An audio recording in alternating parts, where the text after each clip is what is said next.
Harun, welcome. I'm Uday Pratap Singh. You're joining us on NewsX. United States President Donald Trump has addressed the state of India-US relations, offering reassurance, of course, amidst the recent speculation. Trump called Indian Prime Minister Modi a great leader and said he will always remain friends with him. He highlighted the special relationship between the two countries and stressed that there is nothing to worry about bilateral ties. When asked about his Truth Social post suggesting the US might be losing India, Trump downplayed the remarks, saying, "I get along very well with Modi."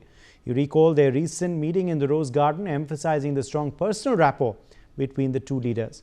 In fact, experts say these comments reflect an effort to reaffirm the strategic partnership even as trade and geopolitical discussions continue. Well, what do these statements mean for India-US ties and the future of trade and defense cooperation between the two countries? Joining us live is David K. Johnston, American author. He's live with us from Washington, D.C. We also have Vibhuti Jha, former Republican Party candidate, joining us live from New York. Bharat Barai, foreign affairs expert, is joining us live from the United States of America as well. Welcome all of you and thank you for being with us today. Let me make a start with you first. In fact, on these statements, David, what do you make of what President Trump has said and what should be read between the lines into this comment that he gave to the media? Well, Donald's style is chaos. I've known Donald, spent hundreds of hours with him over the last 37 years. And he always tries to make sure that clear waters are muddied, that he is in a position to say whatever he needs at the moment to achieve what he's seeking. Donald creates his own reality. So yes, he wants to say, "I'll always be your friend, Prime Minister Modi. By the way, let me stick my knife a little deeper into your chest." Okay. Let me, in fact, quickly also join Vibhuti Jha for his take. Vibhuti, what do you make of these comments by the US President? What do they imply? Do you believe this is a U-turn? Do you believe this is an effort to reset ties? Or is there more to it? There is nothing more to it. It is what it is. And as David said, that he knows Donald very well to call him Donald. I don't know Donald at all. So I would say only one thing, that Donald Trump is a transactional guy. And I, in my shows, have always maintained that coincidentally, the convergence and confluence of ambitions and objectives between Trump and Modi are so perfectly aligned that it would be foolish for either one of them to shun each other's political agenda. They have significant confluence. Yes, I have also said the other day in my short take that whoever is advising Donald Trump in the White House has succeeded in appending to some extent the personal equation between Modi and Trump, including the prominence of India in this 21st century in the geopolitical arena. And every American knows, at least I know, and I believe every American must recognize that if there is one country in the world which actually wants US to succeed, it is Indians and India. United States has become the enemy nation of the world, the bully, the cantankerous, and uncertain. Nobody likes that. So Americans and America would be foolish to turn India around. And this is something that we will talk later about. But I will take it only one thing. I've said it before. Yes, there are always rough edges in any relationship, and it will get smoothened quickly because both of them are smart enough to know that beyond their personal ambitions, there is significant homogeneity in their needs and requirements for the future. If you want to make America great again, truly so, and if you want to make India a big partner in the world affairs, both prominent democracies of the world must collaborate incessantly. I'm using that word deliberately. They cannot let anybody upend that relationship. Thank you.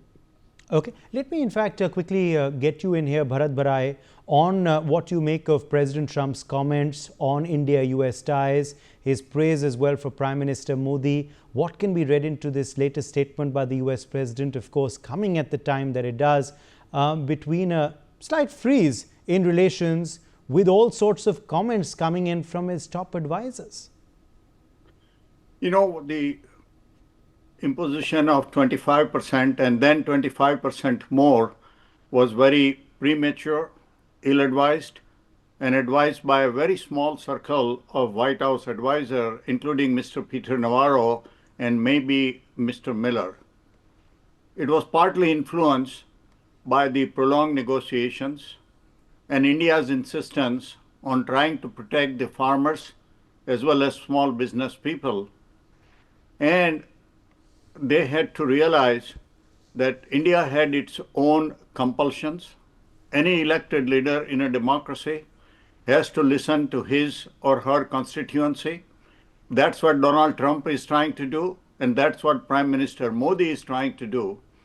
And United States should have found a way to try to achieve its goal of trying to reduce the trade deficit without hurting and also addressing the core needs that India had. I think it was partly also influenced by what the Russians are doing.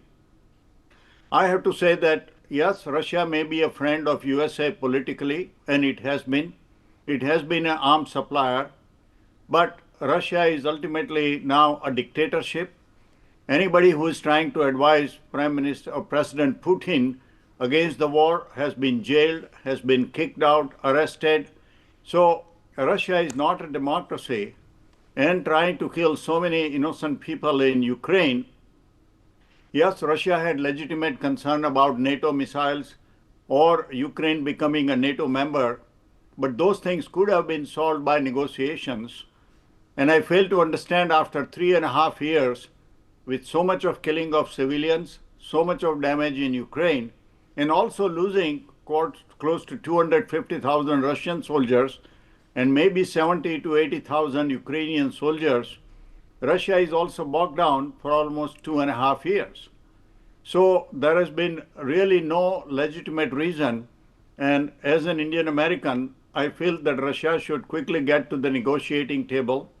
And that's what even Prime Minister Modi has said, that this is not a time for war. There should be a quick and early negotiated solution.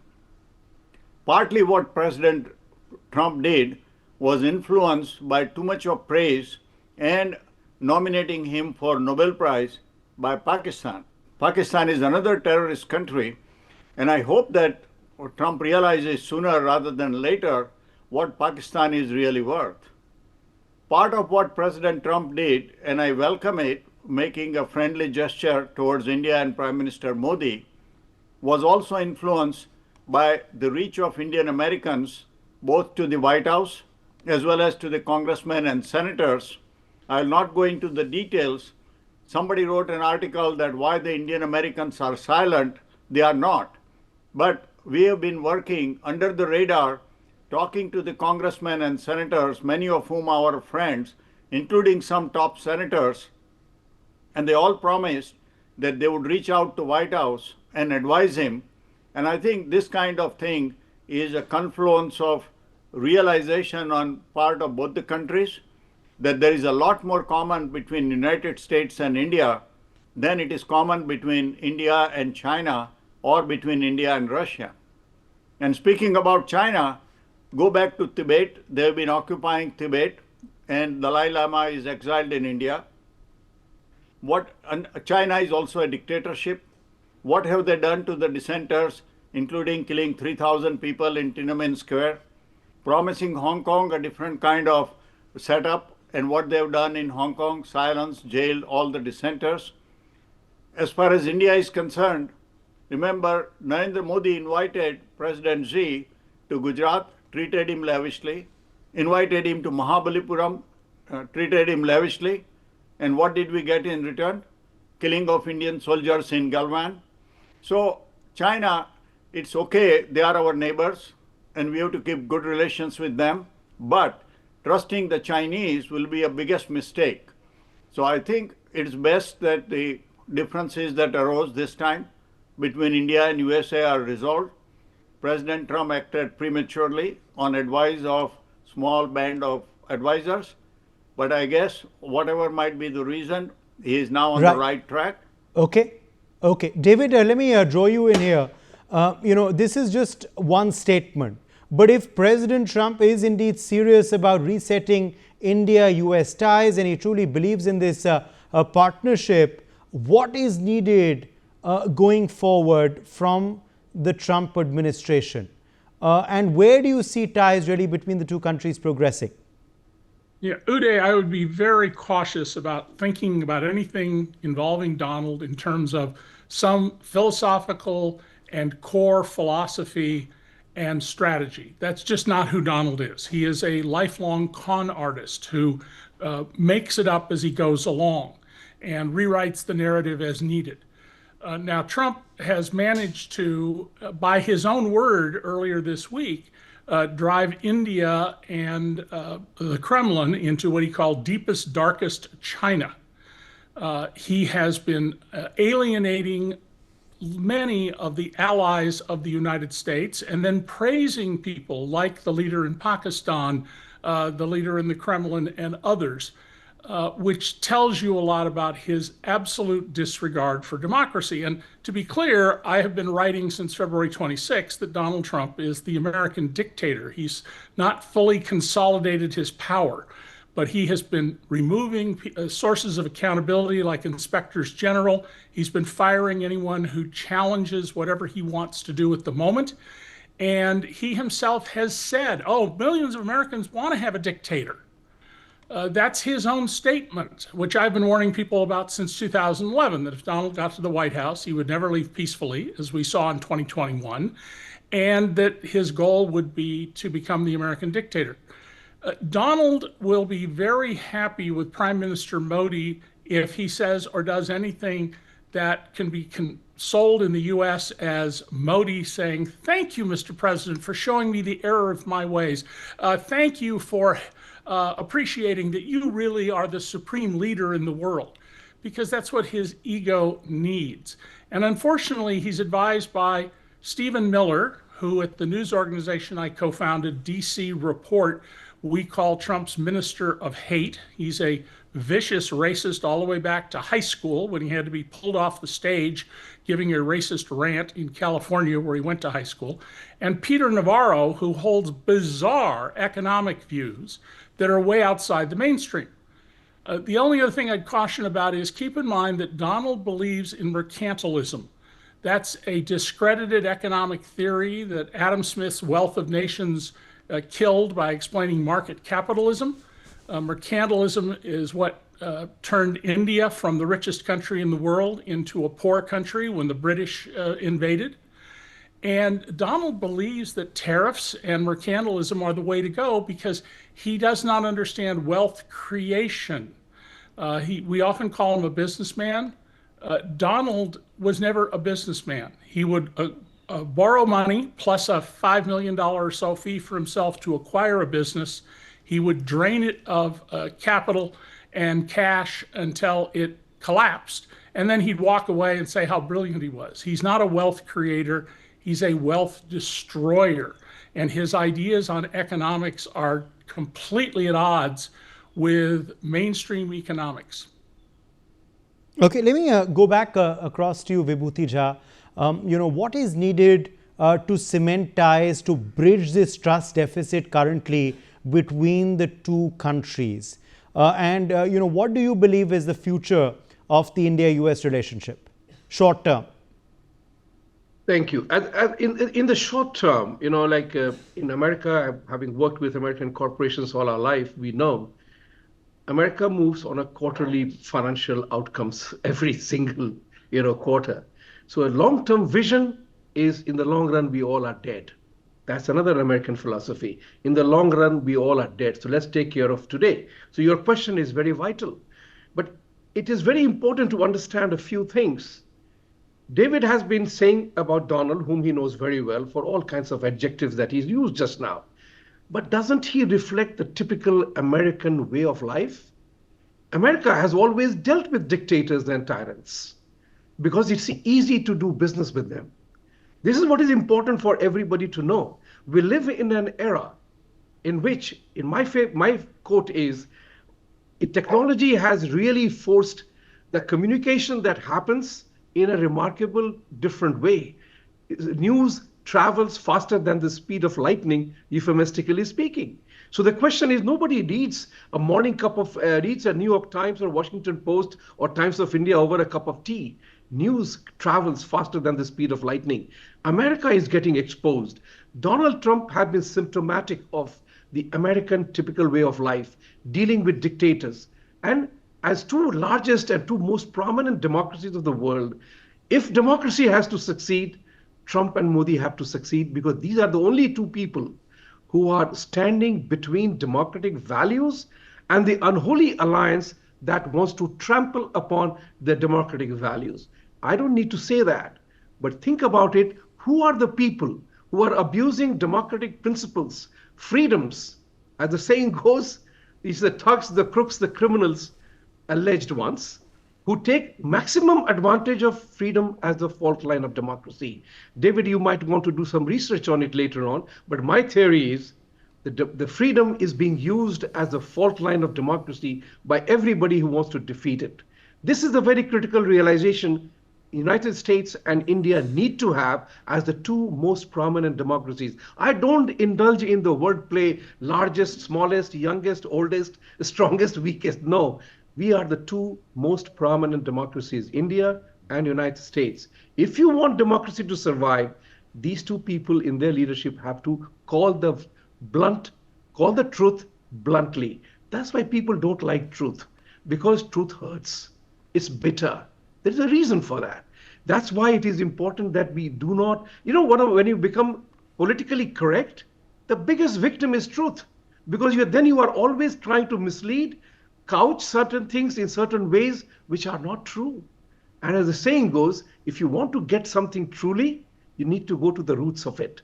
And that's what is important. I think in the short run, Trump is a short run guy. He has suddenly understood, because there were people at my show, which I did for 15 minutes, telling Mr. Trump to take your hands off India, has had 60,000 views in my tiny channel. So think about it from that point of view. Why I said that? I said that because you got to realize that you can't be what you are not. And Mr. Trump has one significant personality character. Musk and Modi were like his first two wives. Purpose served, goodbye. But let me get in Bharat Bharai then. Bharat Bharai, come in here on this partnership and this reset in ties. If it indeed is needed, what is needed to bridge the trust deficit? What further should the US do? How should India look at these fresh comments by the United States President? Should it be taken at face value or not quite yet? And as far as this trade deal is concerned, how close or far are we from it? Well, the trade deal part, here is what I would suggest, and as some of the Indian American leaders are going to write to White House. A, reduce the duty on India from 25% to 15%, similar to European Union, Japan, and South Korea. Abolish the 25% duty because of the petroleum purchases from Russia. Instead, request Prime Minister Modi to use his relationship with Putin to try to bring an early end to the resolution in Ukraine peacefully, and negotiate rest of the deals. Give India 60 days, 90 days, 180 days, whatever it takes, because once upon a time we were saying that we were very close. In fact, President Trump was saying that India might be the first country with whom we might have a trade deal. That's how close they were. So let it be closed so that India is not treated any different than European Union, Japan, or South Korea. And President Trump should visit India in December as a part of the Quad, have a one-to-one meeting with Prime Minister Modi, and relationship should be patched up. I tell you, most of the congressmen and senators that I talk to, and many other friends like Vibhuti is talking, they all are up for it. They are also very upset at how the things are going. And I'm sure they have played their part talking to White House, not so much in the press, but under the radar, in trying to tell President Trump to patch up with India, because both countries need each other. We are a lot closer to each other in many, many ways, and that will be best for the rest of the world. Okay, coming back to you, David, on this on this relationship between the US and India, if indeed there is this thaw which continues, do you see India pivoting more towards China and Russia? We've already seen the trio share some very warm camaraderie, the heads of state of Russia, India and China at the SCO summit in Tianjin. Perhaps that has irked Donald Trump and also led him to issue this statement as well. The timing is very, very clear. How do you see the changing geopolitics if indeed this thaw continues between India-US ties? As you said, you very much doubt the US president's intentions. Well, since 1993, when Bill Clinton became president, the U.S. has been trying very hard to align New Delhi much more with Washington than the Kremlin. The U.S. has been putting a lot of effort into trying to drive a wedge there, and Trump has undone that very clearly. At the SCO meeting in China, you saw the limo rides, and the point of those was to humiliate Donald Trump over what he did in Alaska with Putin. And it was a very clear staging of those events. Now, India is the 7th largest trading partner of the United States, but who does Donald speak well of? Pakistan, which is about 2% of the trade level of India. And so finally, keep in mind that Donald Trump has no power to impose tariffs. The U.S. Constitution, something I've taught in my law classes for 15 years, provides that only Congress may tax, and a tariff is a tax. It's essentially a retail sales tax on the ultimate consumer. Trump has already had 2 courts, the trial court and an appeals court, say you can't do this. You don't have the authority to impose tariffs. That's why there are no actual deals. The agents from countries around the world, including India, know perfectly well that Trump doesn't have the legal authority. Now, if he loses at the Supreme Court on this, you're going to see one of 2 things happen, and this will then create an important decision point for India. Either Trump will go to Congress and say, please pass my tariffs into law, and then they would be effective, or he's going to have to find some other mechanism to advance his underlying effort, which is to eliminate the income tax, which brings in about 1/5 of all the taxes in the United States, and which is the most progressive. It's paid more by well-to-do people than ordinary people, right. People with ordinary incomes. So don't make any long-term assumptions about anything with Donald Trump. He turns on a dime. There are news clips of him saying something and 30 seconds later denying he said it. Yes. Donald Trump and Narendra Modi, though also, Vibhuti Jha, share a personal rapport. They have in the past. One has to wait and watch how this relationship progresses. But can that personal rapport be useful at this tense time in resetting ties, in also helping bridge this trust deficit? Listen, that's a very good question indeed. The personal relationship and the rapport, it matters a lot, because there is a likability factor in American elections. They talk a lot about the likability factor of a person. Likability factor for Trump is very low in America. Very few people like him, despite knowing full well that whatever he's trying to do, in addition to making money for himself, he's doing for the larger country. He's not talking bullshit, for example, fixing immigration or whatever else. That said, I think that personal equation will go a long way. I believe so. That's my hope as well. But hope is not a strategy, I would also hasten to add. But important part, what Mr. Trump must do is to contain their attack hyenas. I don't call them attack dogs because I'm a dog lover and I have a Rottweiler. So I love dogs. But I hate that what Miller and Navarro or Bizarro, as he's known as now, Bizarro, or whatever people are talking about, they're really fanning a racial attack on a group of people who have always been very significantly contributing to the American economy. As a venerable senator once told me, we love you Indians as immigrants to this country. You are professionals, you are hardworking, you are in the highest median income, you have family values, you take care of your children. You are not a law and order problem anywhere in the world. You don't insist on a vegetarianism or whatever. You Yes. adjust with us Okay. and you ask for nothing. Okay. That's the important part. Yeah, This is absolutely. very, I'm very afraid I've run significant for totally out of Indian time. I just have 30 seconds left. Bharat Barai, quick last word to you.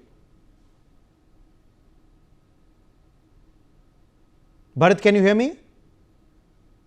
Okay, I'm afraid we've lost him. All right, my thanks to all of our guests for joining us on the broadcast with their perspectives. It's time for a very short break.